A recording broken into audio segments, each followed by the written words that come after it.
Boa noite, irmãos. Paz do Senhor Jesus.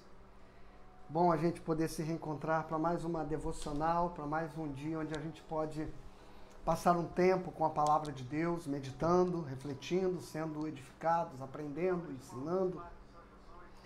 E eu espero que este momento seja abençoador para a sua vida. Se você tem aí, se você está recebendo bem a imagem, o som, por favor, compartilha aí, dá o seu feedback aí, dá seu retorno pra gente, para que eu possa seguir em frente tranquilo, sabendo que você tá recebendo bem aí a nossa transmissão e o nosso áudio.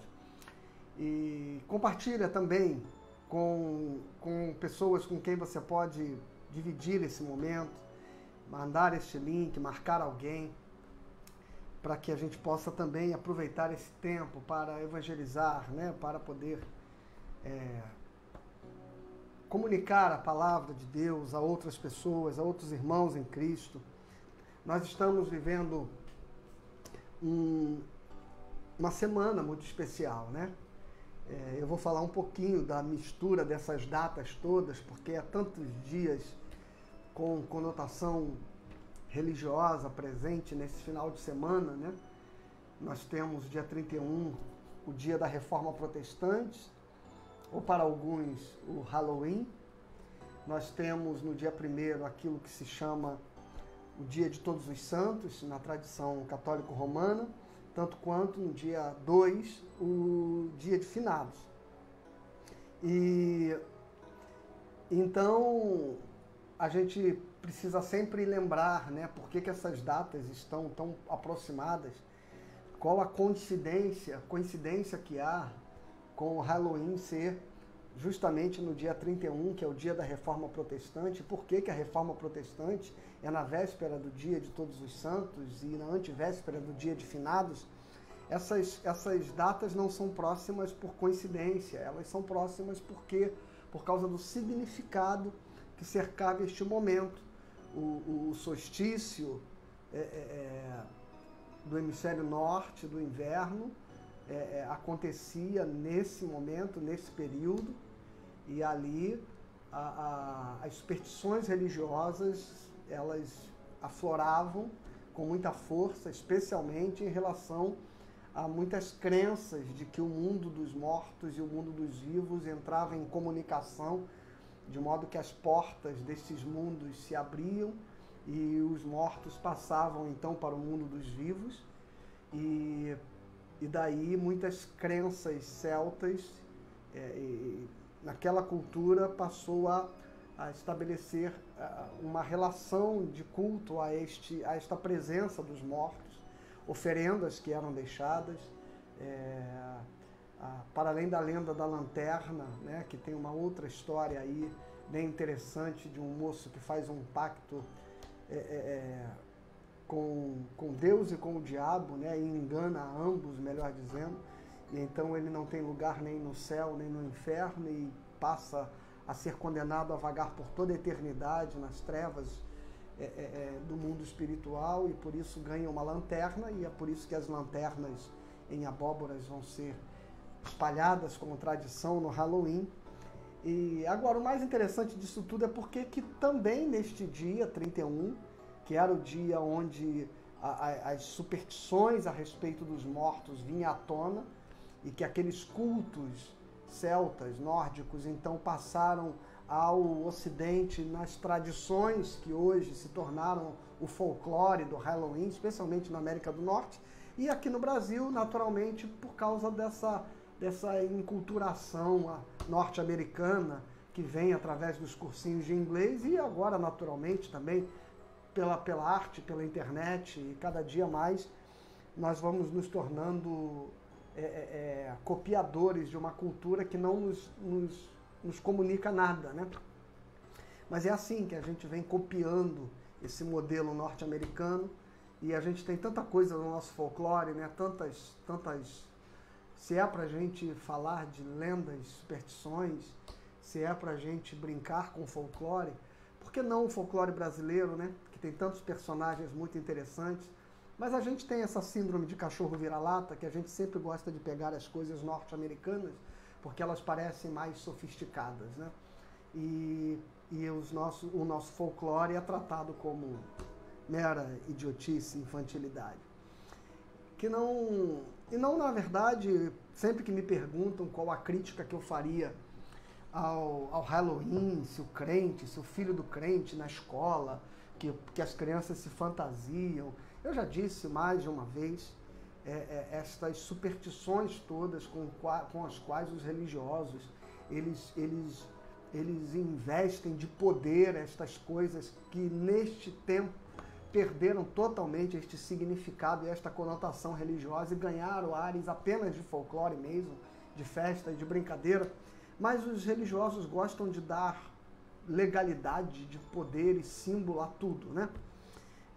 E eu confesso que isso não me preocupa. O que me preocupa muito mais é exatamente essa alienação cultural, onde nós vamos abandonando as nossas tradições, a nossa cultura, para importar a cultura estrangeira, né?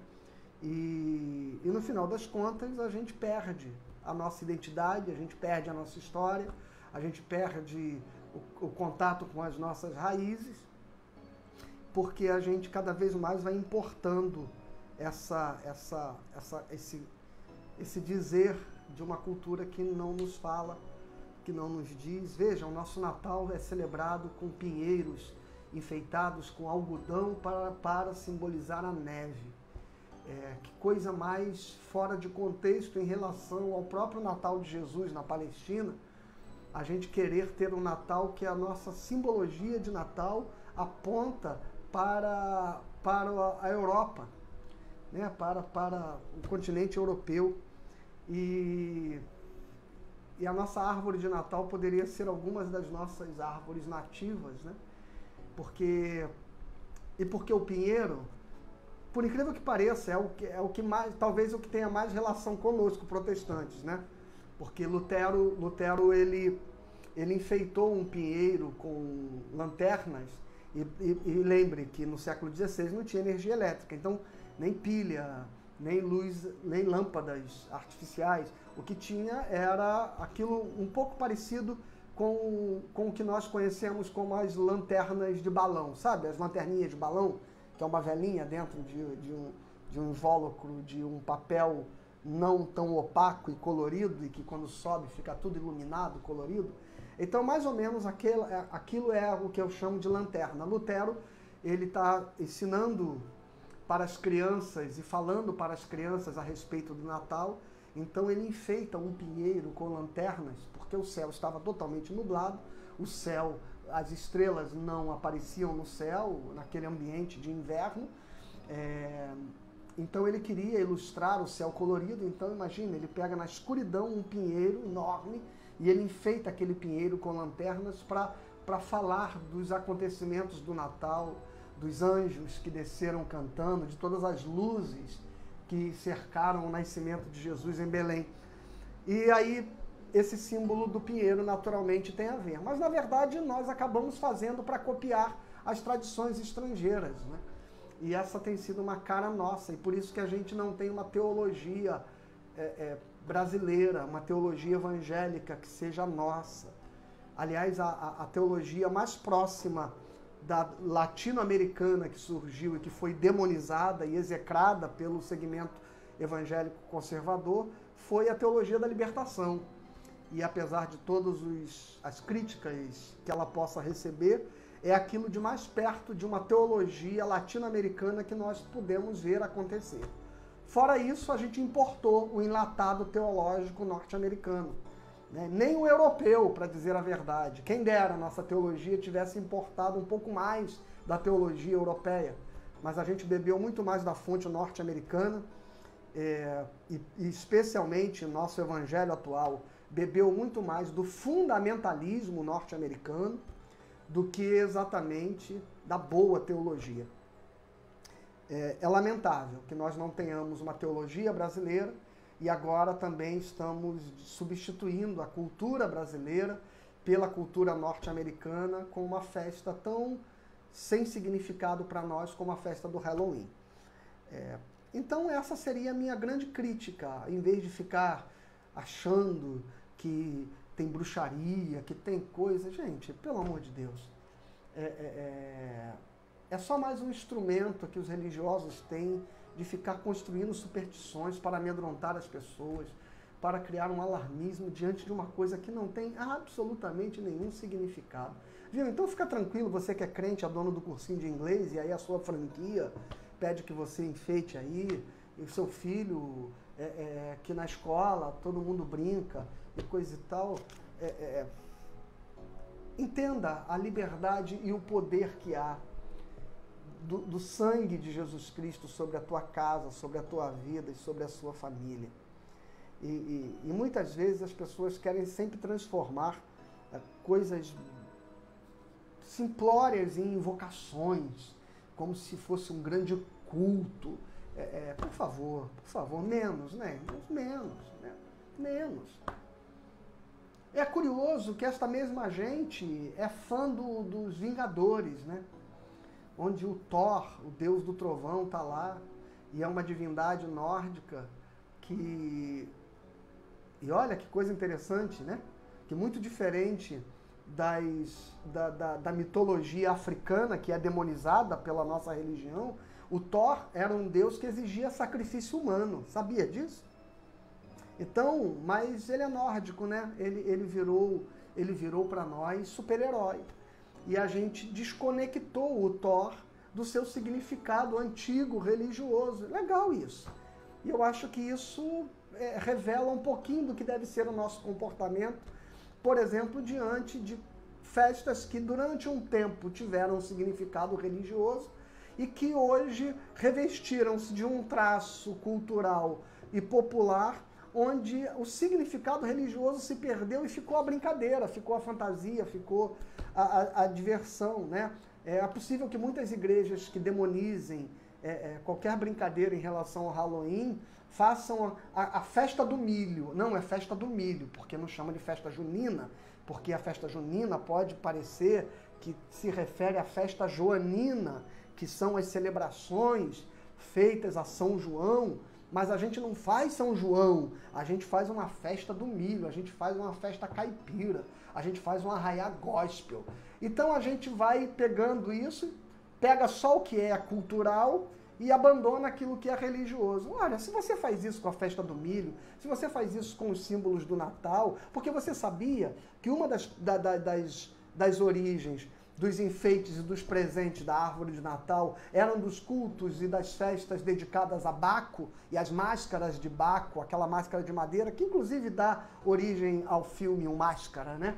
Eram penduradas na árvore, ali se colocavam oferendas, se colocavam doações, e isso também vai sendo incorporado pela festa natalina. Eu gosto sempre de dizer o seguinte, irmão, se você quer ser radical, então seja com tudo. Então leve o negócio à vera. Leve a vera. Não tem festa no milho, sabe? Não vai nem sair ali na rua para comer um milho cozido ali na barraquinha, porque você não pode. Tá? Então leve a vera. Não tem Natal, não tem árvore de Natal, não celebra, porque o Natal é uma incorporação de um calendário pagão. Na verdade, dia 25 de novembro era uma celebração ao Deus Sol e foi incorporada pelo cristianismo como o nascimento de Jesus. Ok? Por favor, em hipótese alguma, coma chocolate na Páscoa, nem dê ovinho de Páscoa de presente, porque são simbologias pagãs, do coelho, que representa para muitas culturas e crenças orientais o símbolo da vida, da fecundidade, da fertilidade. Então, é preciso, se é para a gente ser radical, vamos ser radical com tudo. Ou então vamos ser coerentes e entender que muitas coisas já perderam o seu significado religioso e ganharam hoje simplesmente elementos de cultura, elementos de entretenimento. E é por isso que eu não condeno você por ir ao cinema assistir Os Vingadores, ver Odin, Thor, Loki, que são divindades que eram divindades adoradas com sacrifícios humanos. Ok, irmãos?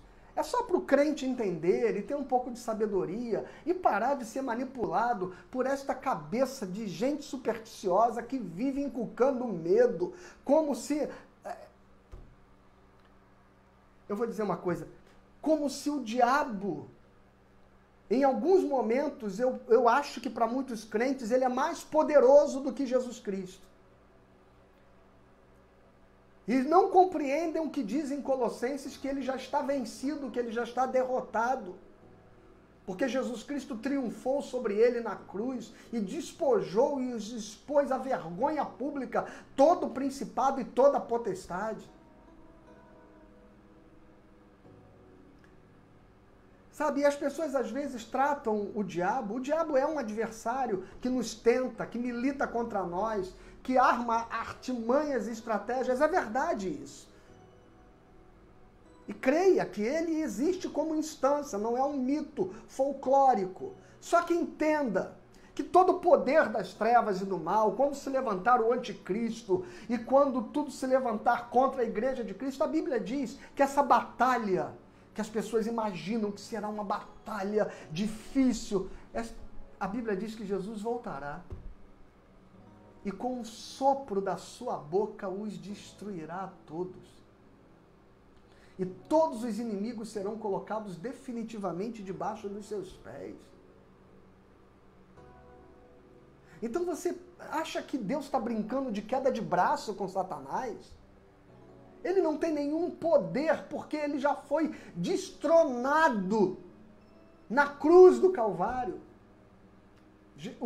A Bíblia diz que Jesus Cristo destronou, despojou e triunfou sobre todo o principado e potestade.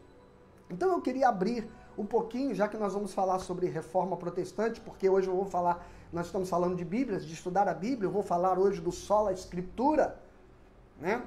Que é um dos 5 pilares da reforma protestante, um dos 5 solas da reforma, sola fide, sola gratia, solus Christus, sola Escritura e soli Deo gloria.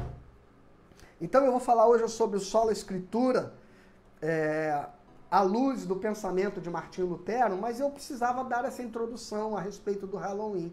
Então, porque assim como nas vésperas do Cosme e Damião, muita gente começou a me perguntar e pedir uma orientação, então agora eu estou falando a respeito do Halloween, viu? E eu volto a repetir, se você vai demonizar o Halloween, então, por favor, os gibis de super-heróis e todo aquilo que faça referência a qualquer outra... A qualquer outro conhecimento mitológico, a qualquer outra mitologia, a qualquer outra teogonia, sabe? A qualquer panteão de deuses, por favor, abandona isso. E a gente fica... Tem crente que encontra o outro e fala assim, qual é o teu signo? E não percebe o que está fazendo, né? Aí seria como se eu achasse que aquela pergunta está carregada de uma crença astrológica e que a pessoa submete a sua vida. Mas virou já um traço cultural a pessoa falar, eu sou de Áries, eu sou de... Sabe? E isso é astrologia, irmãos. Isso é condenado pela Bíblia. E se você vier se guiando por horóscopo, por favor, você está equivocado, viu? À luz das Sagradas Escrituras. Tá bom? Então tem coisas que viraram expressões culturais.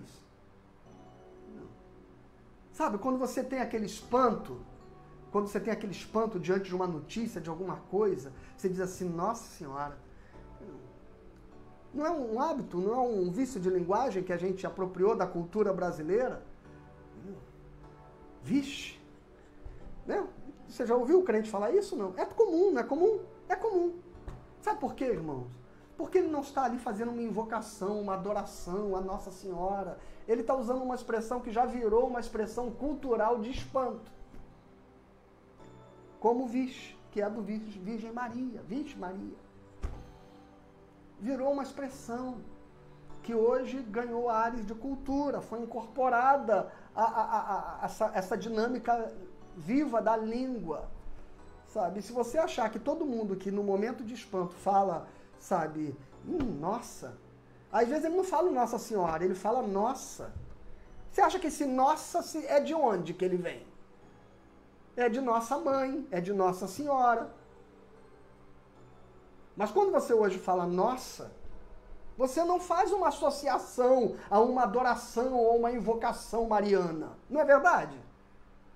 Eu estou fazendo paralelos para você entender como é importante ter o equilíbrio de entender aquilo que se descolou do seu significado espiritual e religioso e ganhou conotações de cultura, de folclore. Ok? Para que você não fique demonizando tudo e achando que porque o filho do teu vizinho brincou ali com a fantasia e coisa e tal, sabe? Porque doces ou travessuras, era porque as pessoas faziam oferendas aos mortos para que os mortos não viessem aterrorizá-las ou não viessem levar alguém. É verdade, lá quando surgiram estas celebrações todas, era isso mesmo. Daí você imaginar que uma criança que está brincando de doce ou travessura está associando aquele gesto aos mortos, a espiritismo, às crenças nórdicas, célticas, seja lá de onde forem os mitos apropriados ao Halloween, por favor. Mas o significado, né? Tem gente que vê alguém com uma caveira na roupa, você, nossa, uma caveira. Eu sou motociclista e no motociclismo, caveira, por exemplo, é símbolo, significam duas coisas. Primeiro significa vida e depois significa igualdade. Para os motociclistas, quando nós estamos na estrada, nós somos todos iguais. Não há diferença de credo social, enfim. O lema é que todos são iguais. Não importa se a moto é cara, se é barata, se é grande, se é pequena, de onde cada um vem. Quando estamos pilotando na estrada, nós somos iguais. E por que a caveira é o símbolo dessa igualdade? Porque a caveira é exatamente o que simboliza aquilo que todos nós somos e nos tornamos depois de morrer. Tirando os bens, tirando a pele, tirando a cor, tirando a melanina, tirando a cultura, tirando a origem, tirando o idioma, tirando a etnia. É aquele quadro que nos tornamos, uma caveira. E é por isso que ela é trazida como símbolo de igualdade. Aliás, um dos personagens do cristianismo do século XII, o São Francisco de Assis, né, personagem do cristianismo católico e como um importante pré-reformador, estou aí falando da reforma protestante, Francisco de Assis, se você for ali em Ouro Preto, na igreja de São Francisco, é um dos pontos turísticos ali, né? Aquela arquitetura, e tem toda... É bom você ir com guia para ele mostrar as nuances arquitetônicas, né? Que difere a arquitetura barroca de outro tipo de arquitetura, e você vai ver isso tudo lá. Mas se você entrar na igreja de São Francisco, você vai ver que a imagem de São Francisco que está naquela igreja, por exemplo, é de São Francisco segurando uma caveira. E você vai olhar e vai dizer, que coisa mais estranha, né? Na igreja cristã, uma imagem de um santo segurando uma caveira. Por que ele está segurando a caveira? Porque para os franciscanos, a caveira tem o mesmo símbolo dos motociclistas, de igualdade. Os seres humanos são todos iguais. Eles nascem nus e eles viram pó. E quando você abrir o caixão depois de alguns anos, você vai ver apenas uma caveira. Isso significa igualdade. E aí, se você passar a demonizar toda e qualquer pessoa que você vê carregando uma caveira, um anel e coisa e tal, achando que ele é satanista, que ele invoca demônio, que aquilo é bruxaria, seja lá o que for, é porque nossa visão cultural, às vezes, é muito pequenininha por causa da nossa bitolação religiosa, entendeu? Então, eu estou dando símbolos aí e estou dando panoramas para você refletir e tratar as coisas com um pouco mais de equilíbrio, sem essas superstições todas que se tornam essa coisa do pavor evangélico sobre essas questões, né? E se você tocar naquilo, parece... É engraçado que eu sou de um tempo onde o crente, ele tinha uma outra perspectiva. Ele dizia o seguinte, que eu abençoo tudo aquilo que eu toco, que eu santifico aquilo que eu toco. Hoje não. A teologia da prosperidade e essa manipulação religiosa do medo, ela trouxe uma outra visão para o crente, que se ele for tocado por alguma coisa maligna, ele é contaminado, ele é tomado de demônio. É isso. A gente precisa recuperar a nossa liberdade cristã e a autoridade com que nós vivemos essa liberdade em Cristo. Tá bom, irmãos? Agora, se diante de qualquer evento há uma expressiva e declarada manifestação de culto ou referência espiritual declarada a você, então a Bíblia recomenda o seguinte: se alguém te deu consciência de que aquilo está de um modo direto, não de um modo cultural figurado, mas de um modo direto, sendo prestado como culto a uma entidade, então você, por causa da consciência do outro e não da tua, porque Paulo diz, porque não vai ter problema nenhum para você, porque isso não tem o poder de te afetar, porque você é lavado e remido no sangue de Jesus, mas por causa da consciência do outro, para que a consciência do outro não seja induzida ao erro de prestar um culto falso, então você não vai se misturar e não vai participar daquilo, para que você dê a referência para o outro. Aí sim, se você percebe que há qualquer conotação de significado e de culto espiritual ali declarada, então não participe, se retire. E por que você vai se retirar? Porque você quer preservar a consciência do outro e não quer legitimar na consciência do outro aquilo que a sua consciência condena. Porque você tem o discernimento de que culto e adoração nós prestamos apenas ao Deus vivo e apenas ao nome de Jesus. E nós não nos relacionamos em modo de devoção ou de adoração a nenhum outro mediador e a nenhuma outra entidade. E sem entrar no mérito de ficar classificando as entidades ou qualquer que sejam as instâncias que estão sendo cultuadas. Porque a única coisa que me interessa efetivamente dizer é que se eu tenho acesso ao Pai por intermédio de Jesus Cristo, o único caminho, por que eu vou viver uma espiritualidade que se reporta a outros entes espirituais que foram ou desautorizados ou que foram superados pelo Cristo? E é por isso que a gente não vive relacionamento com anjos como no Antigo Testamento. Ainda que haja gente que hoje adora ainda dizer que o anjo veio, que o anjo falou, que o anjo está ali curando, que o anjo está ali fazendo. Por que nós não vivemos mais aquelas experiências com anjos como no Antigo Testamento?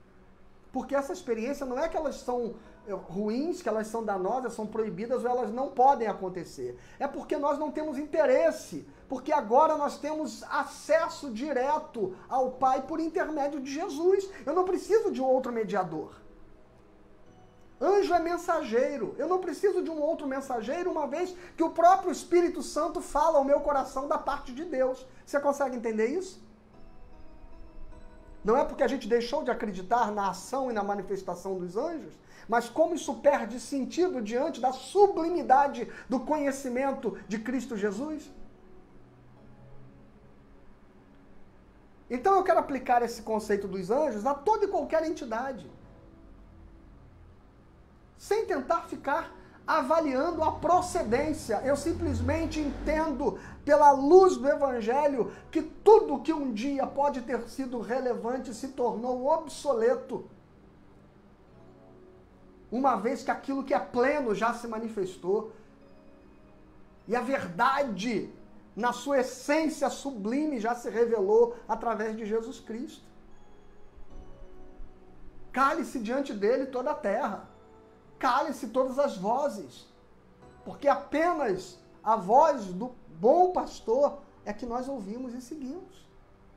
Apenas o Espírito Santo, que é o nosso Consolador e que habita em nós e que fala a nós da parte de Jesus Cristo, é aquilo que nos conduz. A sua palavra está plenamente revelada.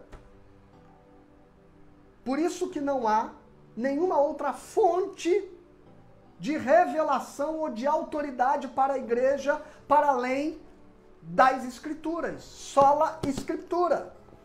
Este é um dos pilares da reforma protestante. Somente a palavra. Agora, é preciso que a gente entenda como Lutero se relacionava com a palavra. Eu poderia falar de Calvino e dos outros reformadores, apesar que na cabeça de um doido aí, de uma grande autoridade religiosa evangélica, ele acha que a reforma protestante aconteceu no único dia, no dia 31 de outubro de 1517. E ele é capaz de dizer que Calvino não era um reformador, porque Calvino tinha 8 anos quando a reforma aconteceu. Veja, na cabeça limitada de algumas pessoas, os eventos que transformaram o mundo foi um decreto. Aconteceu num dia. Quando, na verdade, a reforma protestante, se a gente considerar apenas a partir de John Hus,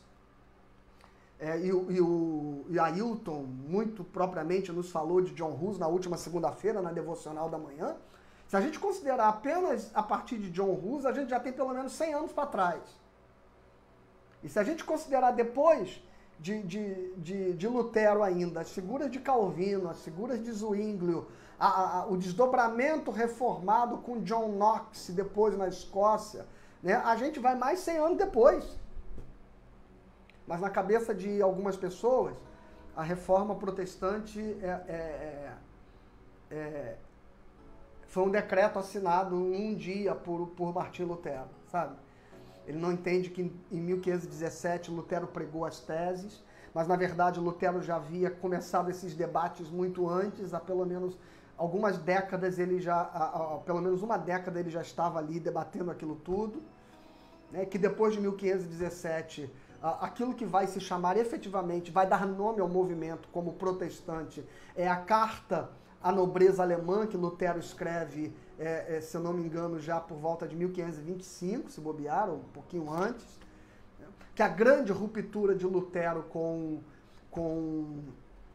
a Igreja Católica vai acontecer não em 1517, vai acontecer, na verdade, em 1519, quando ele vai para um debate com John Wake, e Lutero é vencido no debate por John Wake, porque Lutero vai debater como exímio conhecedor da Bíblia, das Sagradas Escrituras, mas John Wake é profundo conhecedor e mestre da tradição cristã e do direito canônico católico. Então ele vai pegar Lutero numa cilada do direito canônico, porque ele vai fugir. John Wake, como Lutero conhece muito mais de Bíblia do que ele foge da discussão bíblica e vai para a discussão do direito canônico. E como ele faz isso? Ele quer colocar Lutero contra a autoridade dos concílios da igreja. E como ele consegue isso? Fazendo com que associe as falas de Lutero aos ensinamentos de John Hus, que foi queimado como herege 100 anos antes. E Lutero, por incrível que pareça, naquele debate de manhã, Lutero nega várias vezes estar defendendo John Hus, um herege condenado. Só que quando Lutero sai daquele encontro, ele não tinha muito conhecimento efetivamente sobre como se deu o processo de John Hus. Lutero então foi pegar os livros e foi estudar a respeito daquilo que John Hus dizia e de por que ele foi condenado como herege pelo Papa e pelo concílio e queimado na fogueira. E quando Lutero, à tarde, lê exatamente o que John Hus dizia, ele percebe que John Wake tinha razão, que o que ele falava, John Hus já dizia 100 anos atrás. E quando ele volta para o debate à noite, Lutero admite que concorda com John Hus. Ali, efetivamente, um herege surge. Isso vai se conclamar. Ali Lutero rompe com a igreja. Então, efetivamente, logo depois o Papa vai escrever a bula, que surge Domini, que é a bula que excomunga Lutero, e Lutero vai queimar essa bula em praça pública. E aí, em 1521, é que Lutero, já rompido com a igreja desde 1519, agora vai romper, na verdade, a igreja rompe com ele, e agora o império vai romper com ele. Vai romper com o império em 1521, na dieta de Worms. Ali em Worms é que Lutero vai ser chamado pelo imperador, e o imperador então vai dar a ele a oportunidade de se retratar e de voltar atrás em tudo que já havia dito, e que então ele seria perdoado, né? O imperador estava dando uma segunda chance ao Lutero de tentar pacificar a relação de Lutero com o Papa e com a igreja. Só que Lutero vai então em 1521 proferir aquela famosa frase, eu não volto atrás, porque isso seria contra a minha consciência e não seria honesto. Aqui estou, aqui permaneço. Só retiro o que eu disse se eu for convencido através das Sagradas Escrituras de que eu estou errado e que Deus me ajude. E então é onde Lutero, rompido com a igreja, rompe com o imperador. Agora só resta esperar a morte. É quando ele vai ser, então, logo que sai daquela audiência com o imperador, ele vai ser sequestrado por homens encapuzados que vão jogá-lo numa carroça e vão sequestrá-lo. E quando todos achavam que aquilo era um atentado contra a vida de Lutero, tramado pela igreja ou pelo imperador para matá-lo, na verdade, era Frederico da Saxônia, que havia, um dos príncipes alemães, que havia sequestrado Lutero para dar a ele proteção e asilo político. Onde Lutero, em segurança, vai então empreender a primeira e mais importante obra, que seria a tradução da Bíblia Sagrada para o idioma alemão, e aí todos passaram a ter acesso à Bíblia. E aí você vai entendendo o lugar da Bíblia, das Sagradas Escrituras na Reforma Protestante.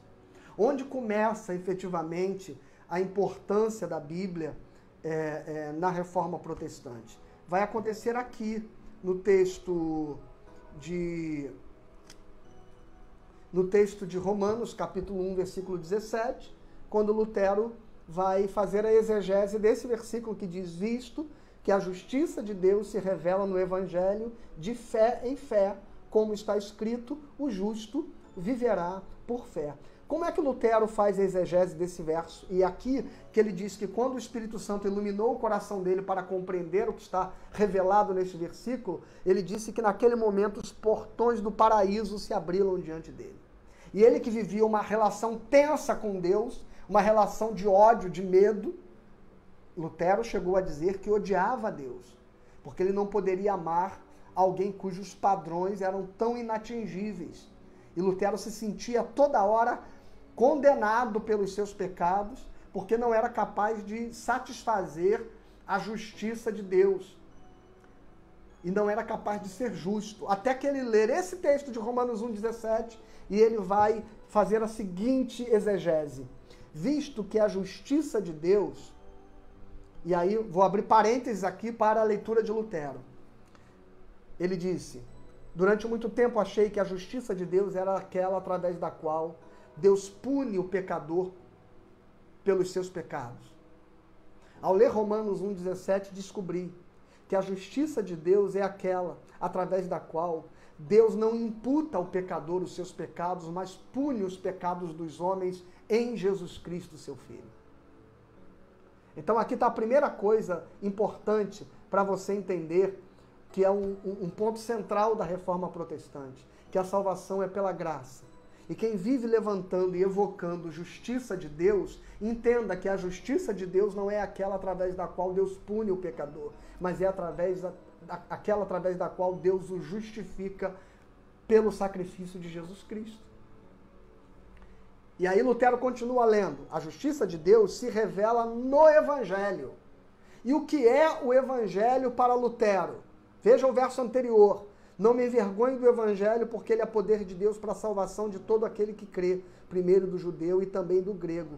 O que é o Evangelho para Lutero? O que é a sola Escritura para Lutero?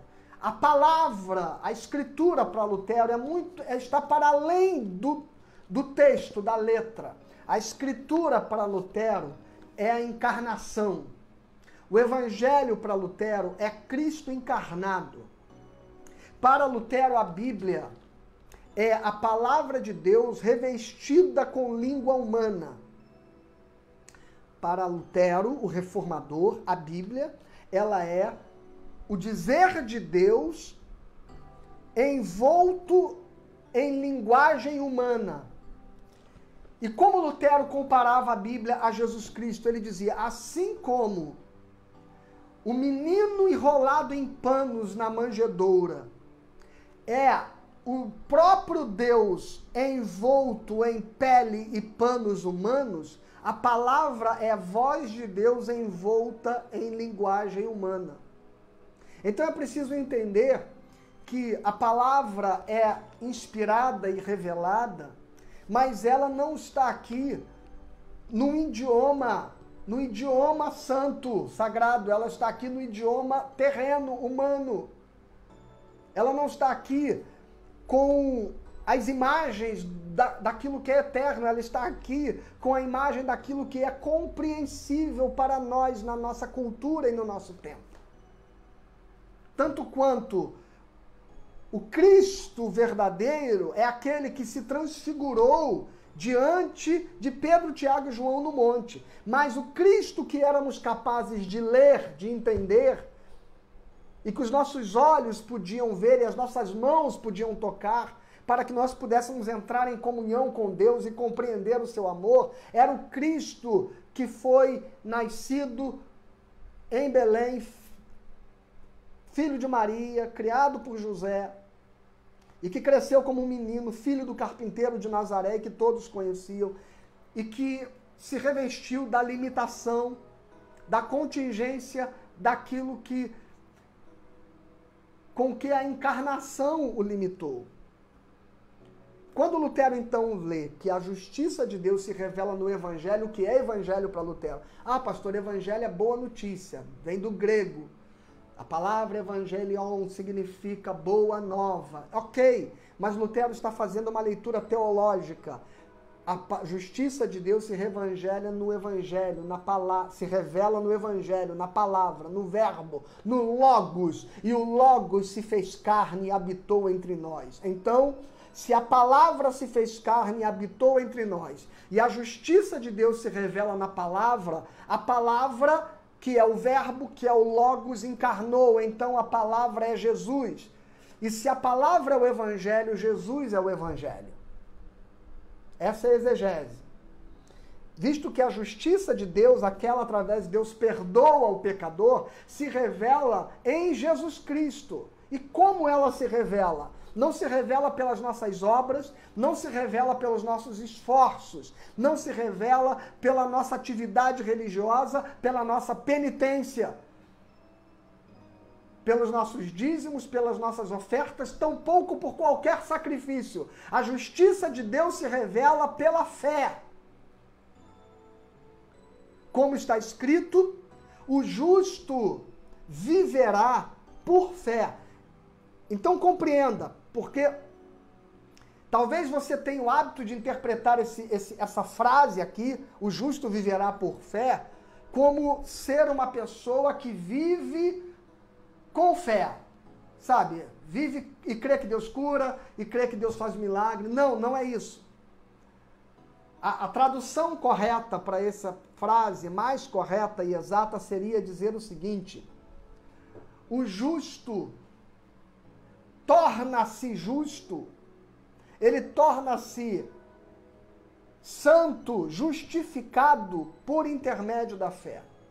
Ninguém se torna justo e bom por intermédio das obras, mas só é possível tornar-se justo e bom por intermédio da fé, porque não é pela minha bondade, pela minha justiça, nem pela minha perfeição, mas é pelo sacrifício de Jesus, que pega as minhas imperfeições, a minha dívida, o meu pecado e assume sobre si. Por isso que a justiça de Deus não é aquela que me pune pelos meus pecados, mas é aquela que pega os meus pecados e transfere para Cristo. E o Evangelho, então, passa a ser a manifestação da justiça de Deus. E como eu tenho clareza disso? Pela fé. Pela graça sois salvos mediante a fé. Apenas pela fé. E isto não vem de vós, é dom de Deus, não vem das obras, para que ninguém se glorie nas boas obras. Apenas pela fé, porque só é possível viver como justo se for pela fé. Entende como se interpreta esse texto? Só é possível viver como justo se for por intermédio da fé em Jesus.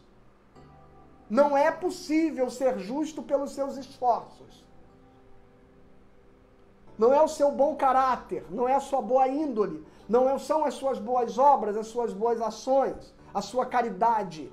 Só pode se viver como justo se for por intermédio da fé, na fé que se revela, que faz com que nós creiamos no Evangelho, que é a manifestação da justiça de Deus.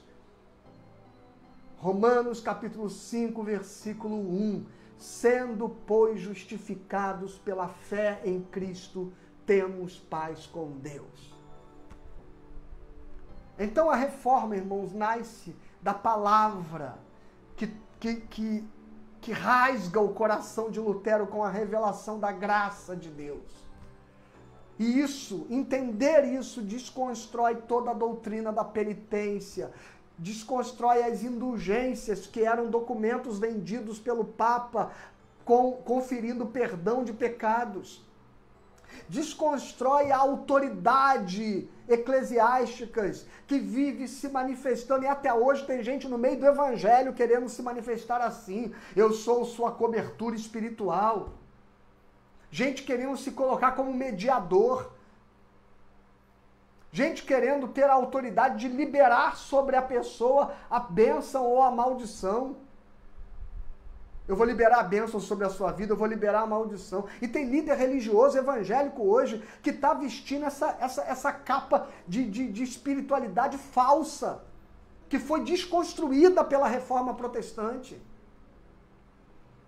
É só pretexto para manter as pessoas debaixo do medo, do jugo, da opressão e do controle. Querem ser vistos, querem ser venerados. Querem ter propriedade. A minha célula aqui, eu sou cobertura espiritual aqui, vocês são meus liderados. E se você for embora sem a minha bênção, você vai sair da cobertura espiritual. Gente que está evocando sobre si uma autoridade que não tem, que a Bíblia não lhe confere. E é muito engraçado, né? E é muito engraçado que essa semana caíram de chicote em cima do querido pastor Ed René por causa de um sermão profundamente evangélico que ele pregou, mas que aos ouvidos dessa gente é heresia. Só que eu quero lembrar a você que a reforma protestante, ela começa com a obra de um herege. De muitos hereges. É só a gente lembrar de Francisco de Assis. É só a gente lembrar de John Hus, queimado como herege. É só a gente lembrar de John Wycliffe, morto antes de ter sido condenado, e depois de ser condenado é desenterrado para ser queimado também como herege, mesmo depois de morto. Lutero, o grande herege, como dizia o Papa, quem é este javali selvagem que pisoteou a vinha do Senhor? Era como Lutero era referendado pelo Papa. A reforma protestante é, sobretudo, um ato de heresia. Mas uma heresia que destoa da teologia oficial, mas não da palavra e das Sagradas Escrituras. Ao contrário, ela resgata as Sagradas Escrituras como centro, como sendo a única regra de fé e prática para o Evangelho, para aquele que segue e vive o Evangelho. E neste princípio do sola Escritura, somente a Escritura, a tradição, ela não é que Lutero nega aquilo que há de bom na tradição. Não. Lutero não joga fora a tradição. Muito pelo contrário, viu? Muito pelo contrário. Lutero, por exemplo, ele traz para os escritos protestantes muitos textos oriundos da tradição, muitos documentos, por exemplo, o Credo Apostólico. Por exemplo, as determinações dos concílios de Nicéia e Calcedônia, que tratam sobre a essência e a natureza de Cristo e sobre a teologia da doutrina trinitária, ainda que ele nunca esteve muito confortável com o tema da ousia, homósio, lá do concílio de Nicéia, da substância atribuída a Cristo, e nem esteve sempre muito confortável com o termo trindade do concílio de Calcedônia, mas os conceitos ali embutidos, ele traz o credo niceno, constantinopolitano, e traz os documentos do concílio da Calcedônia e faz eles fazerem parte da base da confissão de fé protestante. Então Lutero não joga fora a tradição. O que Lutero diz é que a tradição não está em pé de igualdade com a Bíblia. E nem a igreja, ela exerce autoridade sobre a Bíblia, como a igreja romana assim dizia e diz. O que Lutero fala é que, ao contrário, é a Bíblia que dá autoridade à igreja e não o inverso. São as escrituras que fundamentam a existência da igreja. Lutero chega a usar uma figura onde ele diz o seguinte: como pode a criatura dar à luz ao seu Criador? Como pode a igreja dar à luz à palavra de Deus que a cria? Então, eu dou autoridade à palavra, sendo que é esta palavra que me dá autoridade. Como pode isso? É como entrar na discussão de tostines vende mais porque está sempre quentinho, ou está sempre quentinho porque vende mais. E só aqueles que nasceram antes da década de 90 vão entender o que eu estou dizendo. Então, compreenda isso. Como é, e aqui eu vou fazer algumas citações aqui, que o meu horário já avançou, a respeito de como Lutero enxergava as Sagradas Escrituras. Até para quem se escandalizou com as falas do pastor Ed René a respeito da necessidade da atualização das Sagradas Escrituras, e as pessoas têm uma cabeça tão limitada que elas não conseguem entender o significado exegético, hermenêutico disso. Elas só pegam aquilo que parece soar na superfície, como se o que estivesse sendo dito é que a Bíblia é um livro atrasado, retrógrado, mas não é isso. Significa que ela precisa ser lida numa linguagem onde ela possa dialogar com aquilo que comunica algo efetivamente à nossa vida. E eu vou surpreender você, mostrar a você que Lutero disse a mesma coisa na Reforma Protestante no século XVI. Vamos lá, então eu vou seguir aqui. Este livro aqui, você está vendo? É a base de muita coisa que eu vou dizer aqui hoje à noite. Talvez seja um dos melhores livros do que diz respeito à teologia dos reformadores. Mas se você quer conhecer a história da Reforma, efetivamente a história, eu não te recomendaria esse livro. Esse livro aqui é muito teológico, tá? Mas eu te recomendaria comprar esse aqui. É uma coleção, na verdade, de história da igreja. Se você puder ter ela inteira, será maravilhoso. Mas se você não puder e quiser conhecer apenas sobre a Reforma Protestante, é o volume 6 desta obra. Eu nem sei se essa obra ainda publica e vende, mas você deve encontrar ela em selos. Sabe? O volume 1 é a Era dos Mártires, o volume 2 é a Era dos Gigantes, o volume 3 a Era das Trevas, o volume 4 a Era dos Altos Ideais, o volume 5 a Era dos Sonhos Frustrados. Tudo isso é a igreja desde a igreja primitiva e toda a história da igreja. E o volume 6 é esse aqui que está nas minhas mãos, a Era dos Reformadores. E essa imagem que está aqui é a imagem de Isabel de Castela, alguém que promoveu uma grande reforma de santidade dentro da igreja, continuando católica, né? É considerada uma pré-reformadora, vamos considerar assim, profundamente católica aqui, Isabel. A Era dos Reformadores é um livro de uma coleção de Justo Gonzalez, que eu recomendo a você. A editora, eu nem lembro que editora é, viu?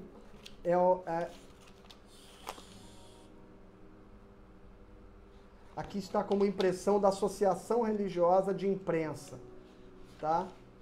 Opa, cadê a página, gente? É um livro bem velhinho.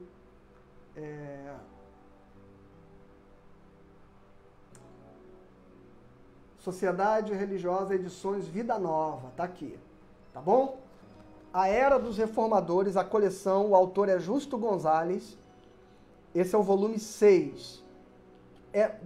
Aliás, se você ler esse livro e assistir o filme Lutero, você vai perceber que o filme Lutero foi quase que totalmente inspirado nesse relato, na linha histórica contada aqui por Justo Gonzalez, tá bom? Então, dito isso, deixa eu voltar para esse livro, que é a Teologia dos Reformadores, de Timothy George, e esse aqui é da editora...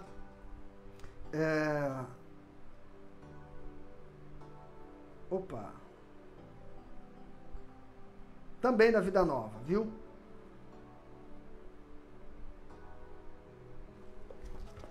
Tá bom? E eu vou partir daqui desse livro. Primeiro eu vou começar com uma história que Lutero contava, né? Eu tenho 20 minutos para concluir, irmão. Veja, é tanta coisa. Eu tenho 20 minutos para concluir. Então, escute bem. Lutero conta essa história.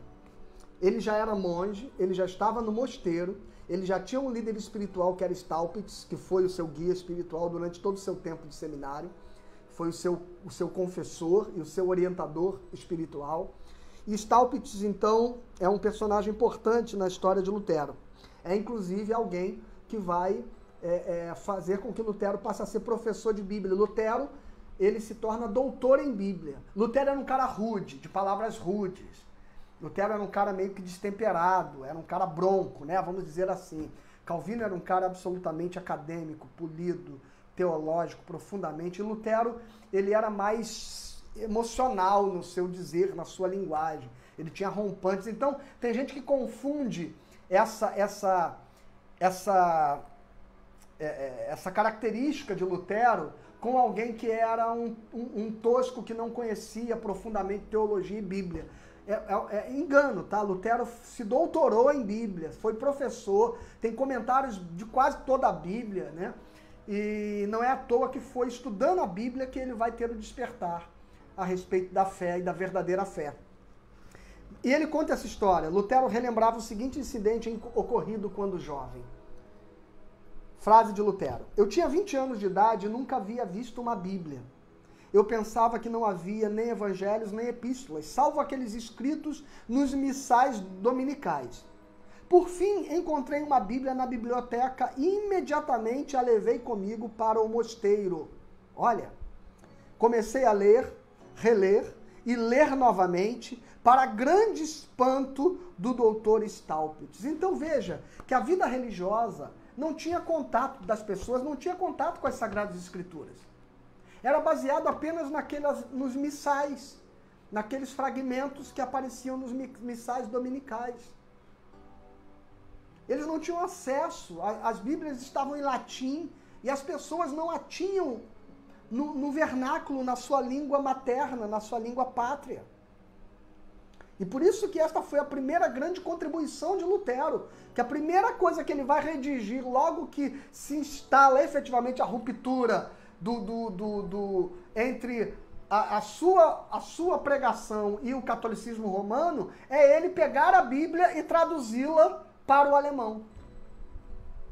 Traduzi-la do grego. E olha que ele nem a traduz do latim para o alemão, ele traduz dos idiomas originais, do hebraico e do grego. Primeiro ele traduz o Novo Testamento e depois ele faz o Velho Testamento. Do grego, koiné, do Novo Testamento, e do hebraico, do Velho Testamento. Então, veja como a vida de Lutero é profundamente marcada pela Bíblia, e é isso que vai, sabe, e muita gente, às vezes na escola, né, no segundo grau ou na faculdade, muitos professores, de forma, eu não vou dizer leviana, mas equivocada, pelo menos, ou desinformada, gostam de tratar a reforma protestante apenas no aspecto político, como se Lutero fosse o que a gente vê hoje, né? Alguém revestindo um movimento político de linguagem religiosa. E o movimento de Lutero, ele nasce totalmente dentro de uma perspectiva bíblica e espiritual. É uma crise, um debate espiritual que ele trava na academia, onde ele era professor de Bíblia, ali na cidade de Wittenberg. E ele pregava vários convites para muitos debates. As 95 teses foi apenas mais um de todos os convites que o Lutero botava. Ele pregava na porta da paróquia e ali estava a data que ele estava convocando para todos os magistrados, os mestres, professores, padres, monges virem para debater com ele a respeito de determinados temas. Isso era uma prática, irmãos. Até que quando ele vai fazer isso com as 95 teses, a coisa ganha uma proporção enorme, por algumas razões.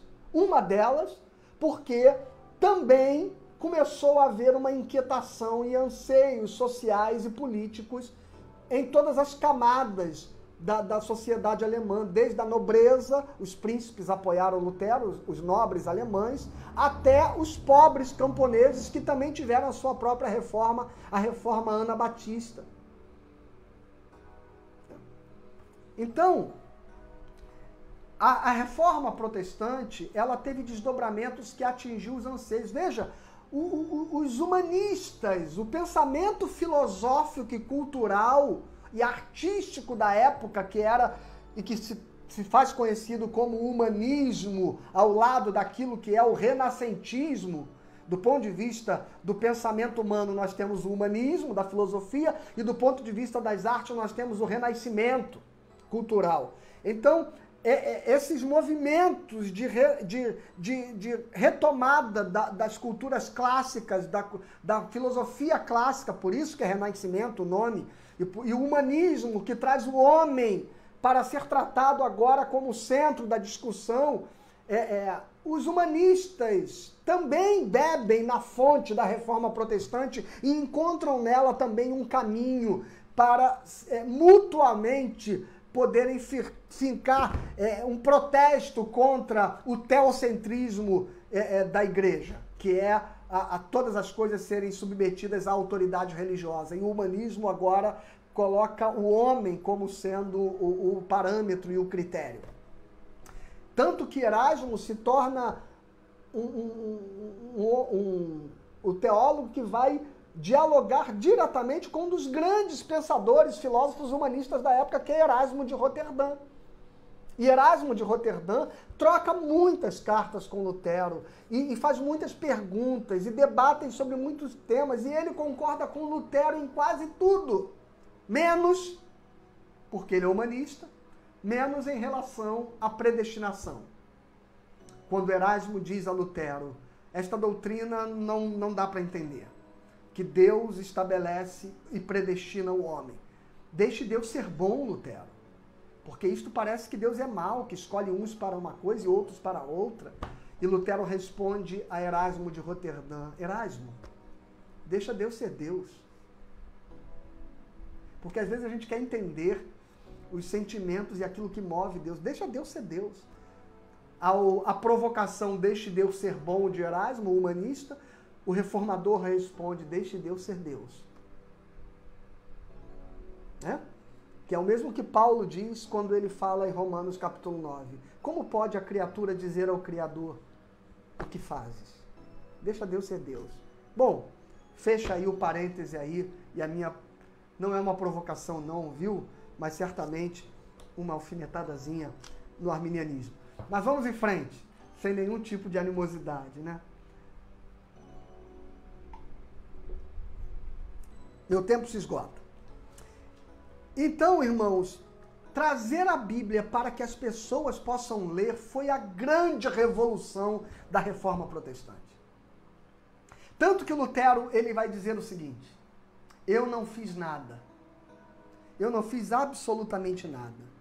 Enquanto eu tomava cerveja com meus amigos em Wittenberg, a palavra, ela derrubou o papado. Foi a palavra que fez tudo. Porque foi exatamente o que aconteceu. E a palavra é tão transformadora e libertadora, e as pessoas terem a capacidade de ler. Veja, irmãos, historicamente nós podemos dizer que os países de desenvolvimento protestante tiveram, e isso não sou eu que estou dizendo, há um tempo atrás, no Jô Soares, um historiador, estava ali falando de sua tese de doutorado, se eu não me engano, e falou a respeito disso. O protestantismo e a possibilidade e o desejo do cristão acessar e ler a Bíblia se tornou o fomentador da educação nos países protestantes. A primeira coisa que acontece com um analfabeto que se converte ao Evangelho é ele querer aprender a ler para poder ler a Bíblia. Isso, irmãos, é profundamente transformador. E se a gente comparar, então, o processo de colonização promovido, e eu não estou aqui fazendo nenhum tipo de vamos dizer assim, qual a palavra? A palavra me escapou. de crítica ou mesmo desdém religioso, né? Mas eu estou falando aqui algumas coisas que são defendidas por alguns pensadores. Se você comparar como se deu o desenvolvimento humano do ponto de vista da educação e do ponto de vista das relações de autoridade e poder nos países de matriz protestante para os países não protestantes, cristãos não protestantes, você vai perceber uma grande diferença. Aí tu talvez explique o modo como os países protestantes se tornaram predominantemente os países mais desenvolvidos, ao contrário dos não protestantes terem se tornado países mais subdesenvolvidos ou menos desenvolvidos. É claro, eu não vou entrar aqui no aspecto de todo o desdobramento capitalista, de todo tipo de desigualdade que foi se instalando, porque o protestantismo, a ética protestante, segundo o sociólogo Max Weber, também na sua obra A Ética Protestante e o Espírito do Capitalismo, também afirma como a ética protestante ela vai fomentar e vai criar as bases que fizeram o capitalismo florescer. Então, se você puder ler esta obra, eu também recomendo. Este livro, ele não está aqui, ele está na minha estante, lá no gabinete pastoral, na igreja, A Ética Protestante e o Espírito do Capitalismo, do sociólogo alemão Max Weber. Então, o protestantismo provoca uma revolução em todas as instâncias do ser, social, cultural, religiosa, espiritual. O mundo se transforma no século XVI a partir deste homem, do reformador Martinho Lutero.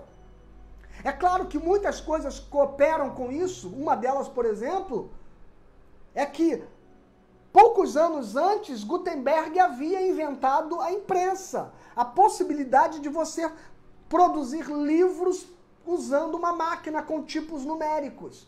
Até então você tinha que copiar textos, você tinha uma multidão de gente que levava um ano inteiro para conseguir fazer a cópia de uma Bíblia. E agora você produzia centenas de milhares de livros em muito pouco tempo depois que Gutenberg inventou a imprensa. Então, não é à toa que quando Lutero começa a escrever, a falar, a traduzir a Bíblia, a palavra se espalha numa velocidade inimaginável. Seria entender como se o que aconteceu no século XVI, do ponto de vista religioso e do ponto de vista tecnológico, foi um plano perfeito de Deus para que ali, naquele momento, a reforma acontecesse. Então, os desdobramentos políticos, culturais, sociais, foi uma transformação. Veja, olha, eu vou citar aqui um pensador inglês, Thomas Hobbes. O pessoal da filosofia aí sabe quem é. Thomas Hobbes. Olha o que Thomas Hobbes dizia a respeito da possibilidade de todos acessarem a Bíblia. Olha que frase mais preconceituosa dos caras que detinham o saber. Depois que a Bíblia foi traduzida, todos os homens, até todo garoto ou garota que pudesse ler inglês, pensavam que falavam com o Deus Todo-Poderoso e entendiam o que ele dizia. Quando com certo número de capítulos por dia haviam lido as Escrituras até o fim, uma ou duas vezes. Ou seja, Thomas Hobbes acha um absurdo que qualquer menino ou menina que seja alfabetizado já tenha lido a Bíblia uma ou duas vezes e agora acredita que fala com Deus e Deus fala com elas através das Escrituras. Isso para o pensador, para o filósofo, era perturbador. Dar a palavra ao povo, isso produziu transformação e libertação. E é por isso que Lutero, até os 20 anos de idade, jamais tinha visto uma Bíblia.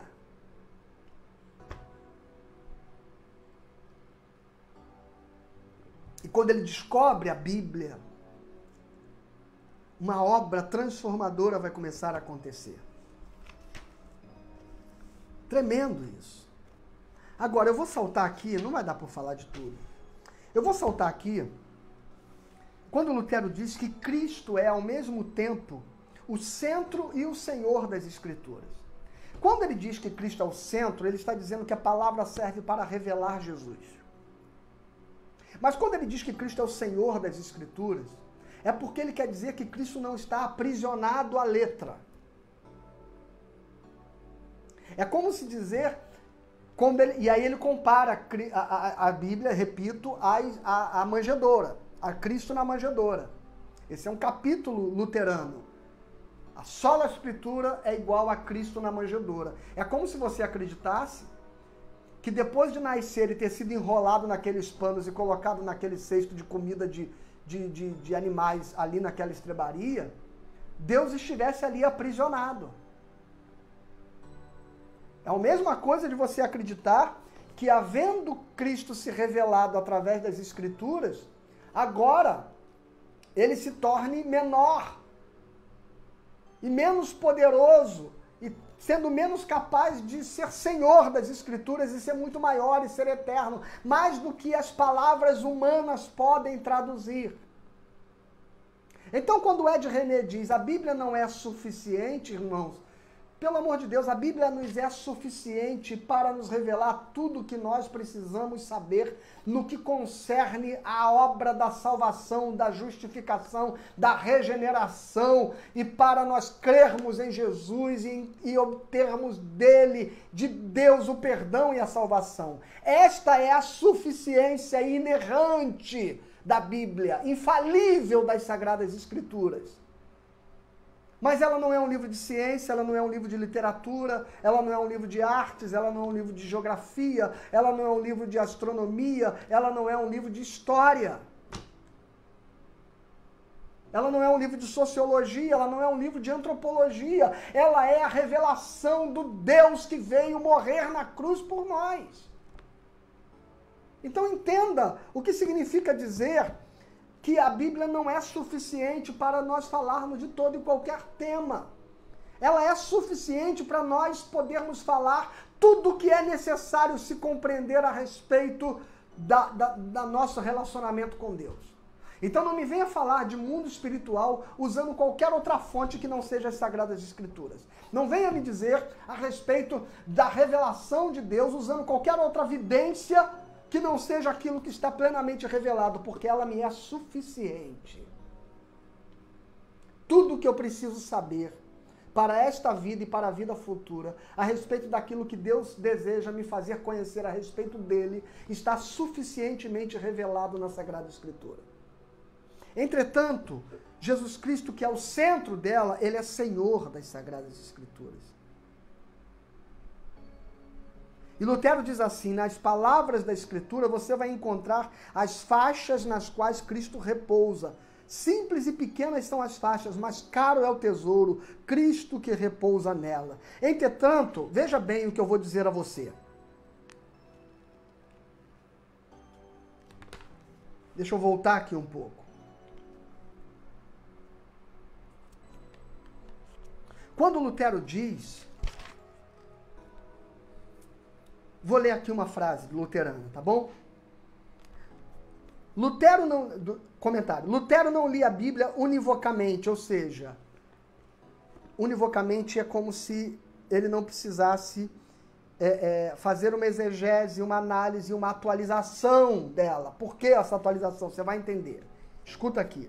Ele encontrou o que poderíamos dizer um cânon dentro do cânon, pelo qual todo o texto das Sagradas deveria ser avaliado, das Sagradas Escrituras, devia ser avaliado. Por outras palavras, enquanto ninguém pode julgar a Escritura, as próprias Escrituras são a sua crítica. O que quer que não ensine Cristo não é apostólico, mesmo quando é Pedro ou Paulo quem ensina. Escuta o que Lutero disse. Se você acha que o Ed René é herege, escuta o que Lutero disse. Martinho Lutero, reformador. Qualquer texto das Escrituras que não ensine Cristo não é apostólico. Mesmo quando é Pedro ou Paulo quem ensina. Então, se Paulo faz uma declaração que, ao ser criticada pela própria Bíblia, veja, não é a crítica do Ed René, do Fábio, do liberal, é a crítica pelas Sagradas Escrituras. Se você não pegar Jesus Cristo e tentar ler aquilo que está sendo dito a partir do que Cristo revelou, Lutero está dizendo, se não tiver alinhado com Cristo, não é apostólico. Mas está escrito aqui, mas Lutero diz, não é apostólico. Mas foi Pedro que disse. E daí? Mas foi Paulo que disse. E daí? As Escrituras precisam ser iluminadas pelo que Cristo disse. Entende, irmãos? Então, quando o pastor prega e diz que determinado texto não pode ser lido sem que ele seja criticado, avaliado, Lutero disse isso, o reformador da igreja. E se você se orgulha de ser reformado por causa de Lutero, eu quero dizer que era esta perspectiva do sola escritura luterana. E veja, vou continuar lendo. Além disso, o que quer que pregue a Cristo deve ser apostólico, mesmo que sejam Judas, Anás, Pilatos e Herodes que o estejam fazendo. Opa! Então pode ser, olha o que Lutero diz, pode ser que alguma coisa que Paulo disse não seja apostólico. E alguma coisa que Pilatos diz seja apostólico. Porque qualquer que aponta para Cristo e que revela Cristo é a palavra efetivamente de Deus, é a Escritura Sagrada. Então Lutero diz que ele precisa criticar a Escritura com a própria Escritura. E ele levou isso tão a sério, eu vou continuar lendo. Só tem 1 minuto.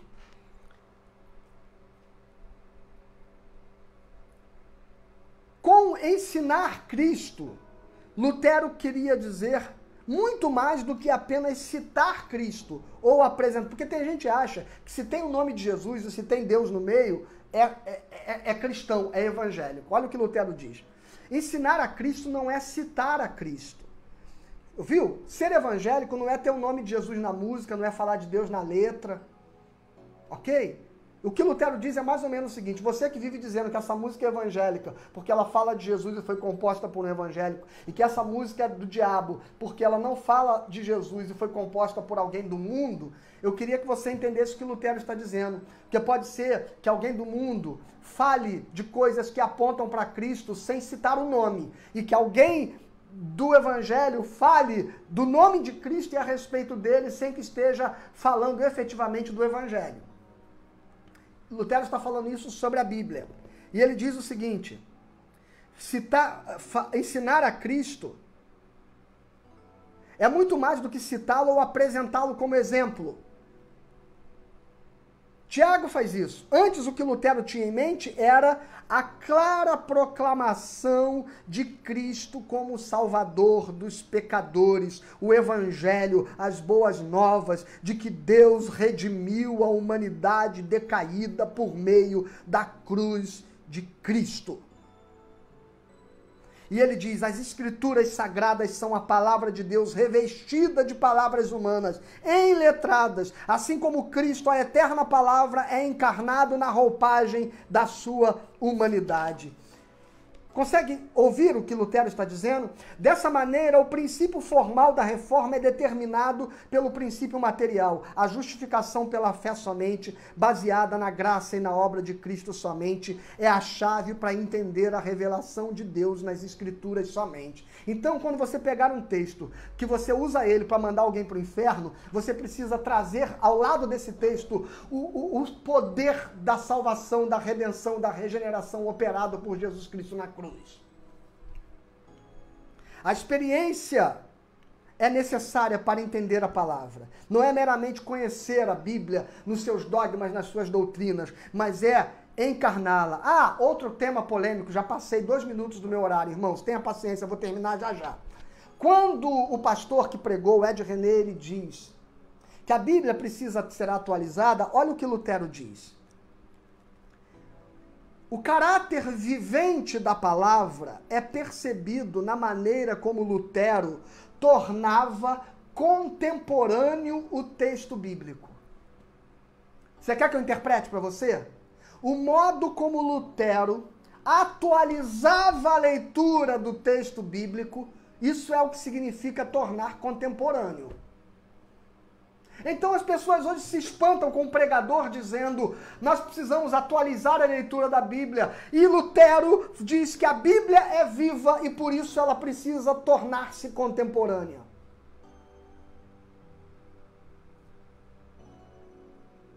interessante, irmãos, como os evangélicos não conhecem a sua própria doutrina, a sua própria história e a sua própria teologia. E por isso chamam de herege alguém que simplesmente repete aquilo que o reformador Martinho Lutero disse há 500 anos atrás. Da mesma forma como Deus não está simplesmente lá, mas está lá para ti.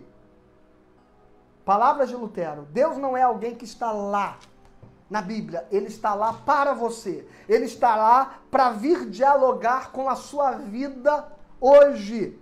Com o seu momento hoje. De modo que você não vai poder olhar para as construções sociais do tempo bíblico e querer ler a Bíblia hoje, tentando moldar a sociedade nas mesmas construções de 2000 anos atrás. É preciso que ela seja algo que dialogue com você hoje e agora. E aí Lutero termina, e eu termino aqui. Lutero então termina dizendo: assim também as narrativas da Bíblia não são apenas atos históricos, passados e distantes, mas eventos vivos aqui e agora. Então Lutero exigia participação imaginativa nos relatos bíblicos. Lutero tinha coragem de dizer que muitos textos e muitos acontecimentos narrados aconteceram em processos mentais. Olha só, isso se a gente falar hoje, a gente é chamado de liberal, isso, aquilo. Palavras de Lutero, o reformador.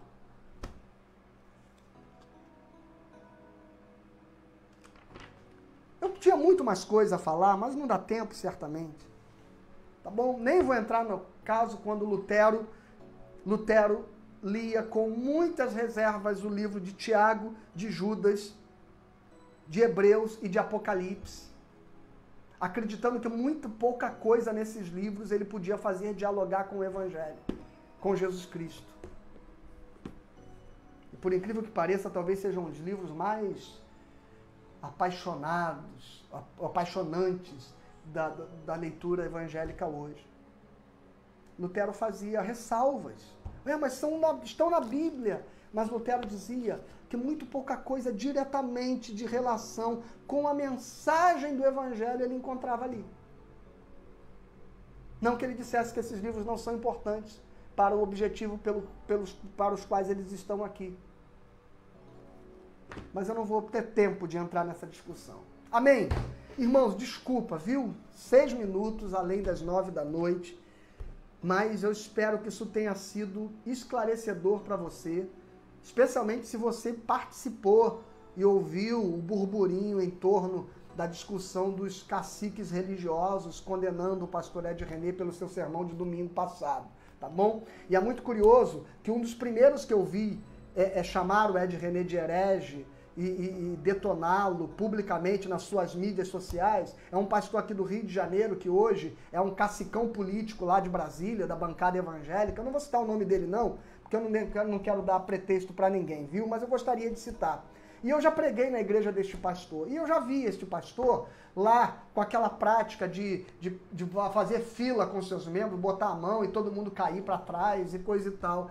E engraçado que diante dessas coisas e da teologia da prosperidade que ele passou a pregar, e depois de tudo que ele passou a apoiar agora nas alianças políticas que fez, eu não vejo a crítica evangélica dizer que isto é heresia, e perguntar para o querido pastor: pastor, você pode dizer nas Sagradas Escrituras, na prática de Jesus Cristo, onde é que tem algo parecido com isso que o senhor faz no seu culto? Mas estas coisas não são tratadas como heresias. É engraçado, né, irmãos? Mas ele vem a público chamar o outro colega de herege, por causa do seu sermão. Os pastores que hoje pregam a teologia da prosperidade, os pastores que pregam maldição hereditária, os pastores que quebram quebra de maldição, e que não têm base bíblica para pregar isto que pregam, são os mesmos que agora estão nas redes sociais, sendo aplaudidos pelos evangélicos, condenando o sermão do Ed René do domingo. Então, às vésperas da Reforma Protestante, eu digo e termino com esta frase: Glória a Deus pelo herege que nós conhecemos como Martinho Lutero.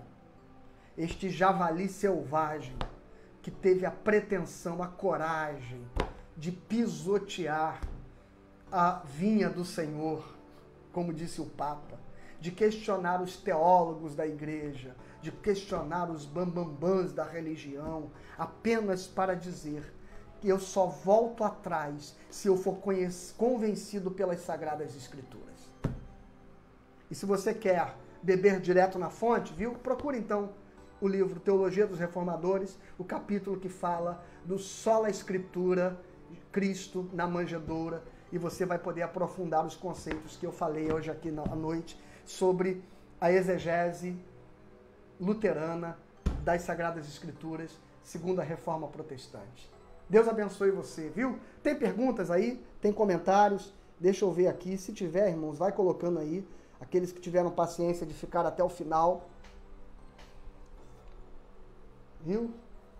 Eu tenho muito interesse de ver se alguma coisa... De repente eu disse alguma coisa que você ficou assustado. Coloca aí, que de repente eu não vou poder explicar hoje, talvez, por cada hora. Mas é bom que de repente no próximo eu trago aí a sua resposta, viu?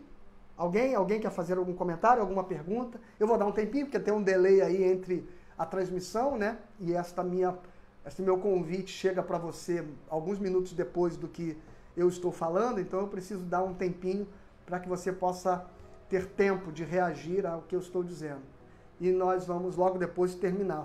Quero ter o tempo de ler aí o seu comentário ou a sua pergunta antes de orar, para nós terminarmos hoje nosso encontro, a nossa devocional.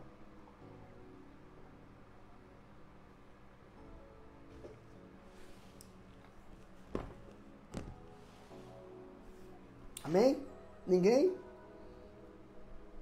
Ficou tudo tão claro assim? Ou vocês concordaram com tudo ou discordaram de tudo?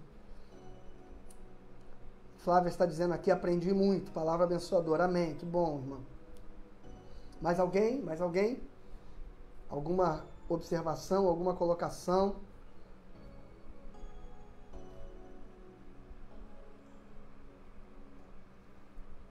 A Lu aí, a Luzineide, cumprimenta a todos aí, dá paz aos irmãos. Um abraço para você, Lu, você, o Alex, Deus abençoe a vida de vocês.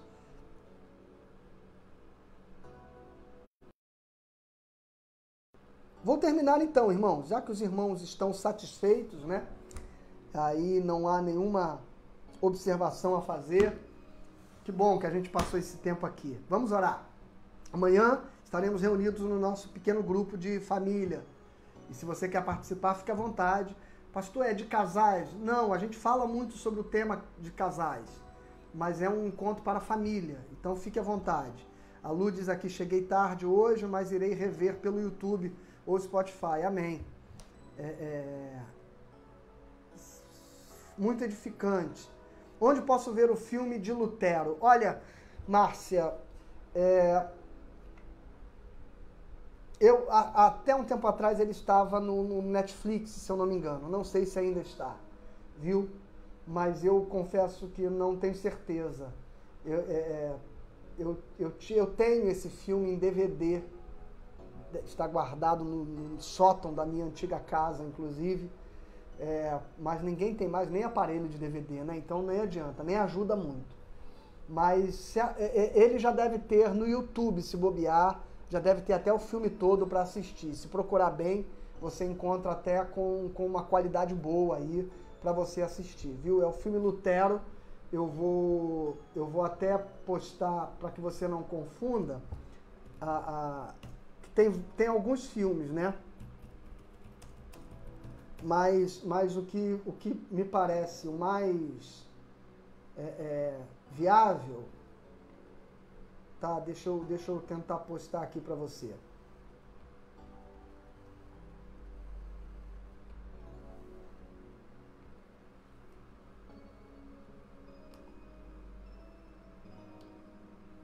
Bom, se você estiver vendo aí essa imagem que eu estou postando, eu vou aumentar aqui. Aqui são alguns livros, alguns filmes, perdão. que existem sobre Lutero. O que eu estou recomendando e me referindo é este primeiro aí que está à esquerda da sua tela. Eu acho que você está vendo à esquerda da sua tela. É esse aqui que eu estou passando o mouse em cima aqui, ó. Esse que está com capuz na cabeça aqui. Este é o mais recente filme e é o que é mais bacana de se ver. Para além disso, tem um documentário. Esse documentário estava no Netflix, depois eu acho que ele foi para HBO ou está na Amazon Prime, não tenho certeza, que é um documentário que fala sobre Lutero e se eu não me engano é Lutero, a verdade que mudou o mundo. Deixa eu pesquisar aqui, que aí eu mostro, só que ele só tem legendado.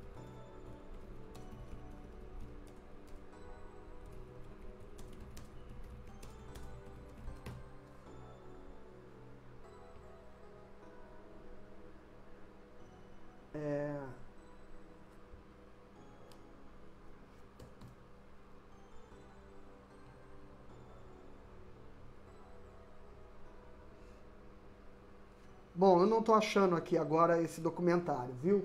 A Ideia que Mudou o Mundo é um documentário. Ele está no YouTube, tá? Eu vou até mostrar aqui a tela para vocês. Ó, eu botei aqui, olha.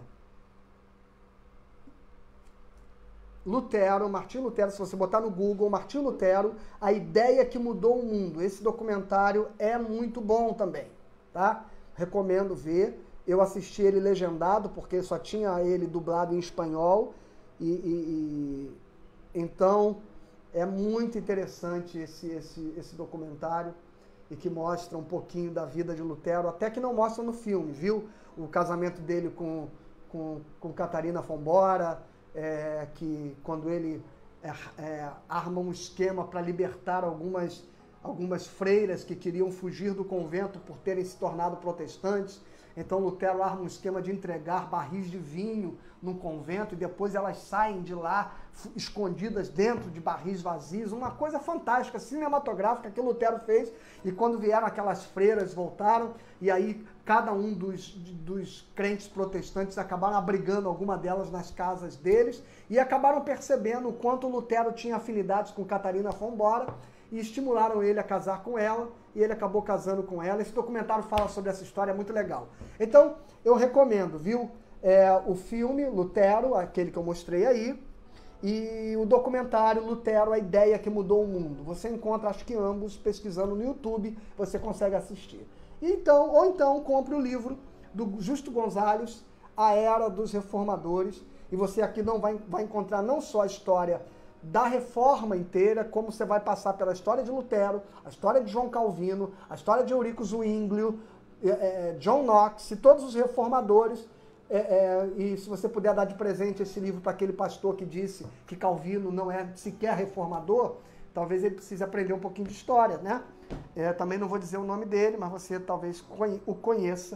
Ele é o mais famosão de todos. Tá bom? Deus abençoe você. Tem aqui comentários. Vou pesquisar no Google. Quando Wesley entra... O Wesley é depois, viu? O Wesley não é contemporâneo dos reformadores. Depois da reforma protestante, luterana e calvinista, vai haver, um tempo depois, a reforma anglicana, lá do Henrique VIII, lá na Inglaterra. Se você puder assistir o filme A Outra, que fala sobre a história de Henrique VIII e as irmãs Bolena, Ana Bolena e Maria Bolena. Se você puder assistir, Sem as Crianças, a série, pesquisa aí, The Tudors, que também conta este período do Henrique VIII e da Reforma Anglicana, é um seriado de televisão.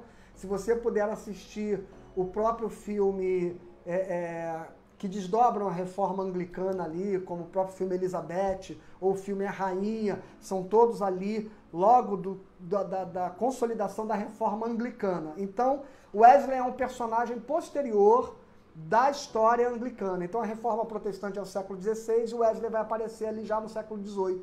Acho que é 1700 e alguma coisa, se eu não estiver enganado quanto às datas a respeito de John Wesley, tá bom? Então, ele é uma dissidência da igreja anglicana, que já é uma igreja reformada, né? Só que a reforma anglicana foi produzida por um movimento muito mais político, que era o desejo do Henrique VIII se casar de novo, e o Papa não autorizou o casamento dele por uma série de questões.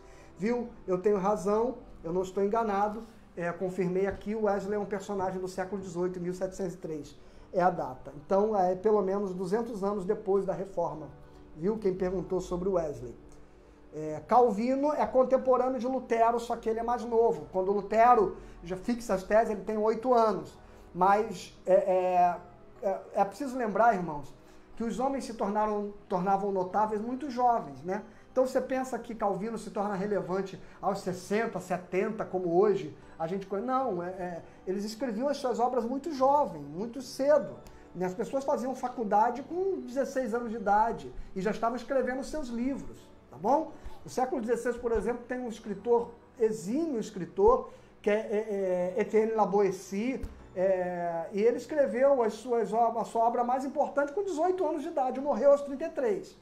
Tá? Então, avisa isso também lá para aquele pastor que acha que Calvino não é contemporâneo de Lutero e não é um reformador da igreja. Palavra abençoada, pastor, que Deus ilumine sempre sua vida. Amém, irmãos? Vou terminar. Deus abençoe você. Ficou tarde demais até hoje, né? 9h20. Pai, obrigado pelo nosso encontro nessa noite, pelo nosso estudo, por tudo aquilo que foi trocado aqui a respeito da palavra de Deus e do sola escritura da Reforma Protestante. Que o Senhor venha edificar e abençoar a sua igreja, os nossos irmãos, em nome de Jesus. Amém, amém. Um beijo e a paz de Cristo e fique em paz. Amanhã a gente se encontra se você desejar participar do nosso pequeno grupo de família. E domingo a gente retorna às 9 e às 19 com os nossos cultos online. A paz.